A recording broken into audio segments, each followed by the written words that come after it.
বরাতের ইফতারির জন্য কি আয়োজন করেছি না করেছি সবকিছুই থাকছে এই ভিডিওর মধ্যে। আসসালামু আলাইকুম, আমি ইবা। Welcome back to my another new blog. প্রথমে আমি আলহামদুলিল্লাহ জানাচ্ছি, কারণ আমি সর্ববরাতের রোজা রেখেছি। আর কে কে সর্ববরাতের রোজা রেখেছে সবাই কমেন্টের মধ্যে জানিও। আশা করি বেশিরভাগ মানুষই আর কি সর্ববরাতের রোজা রেখেছো। আলহামদুলিল্লাহ আমাদের পরিবারের সদস্য সবাই আর কি রোজা রেখেছে। যেহেতু আমাদের পরিবারের ছোট বড় সবাই রোজা রেখেছে, তো তার জন্য একটু বেশি কিছু আয়োজন করতে হবে ইফতারির সময়।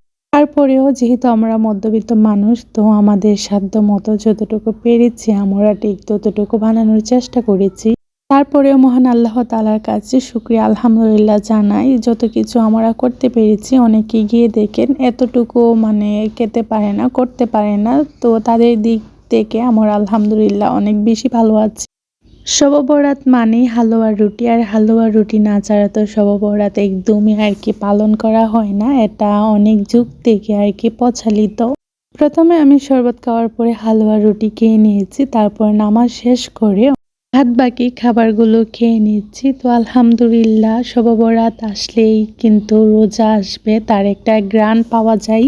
আর আমি শবে বরাত আসলে আর কি রোজার জন্য সবাই প্রস্তুতি নিয়ে নেই, তো তাদের মতন আমিও শবে বরাত আসলে রোজার প্রস্তুতি নিয়ে নেই।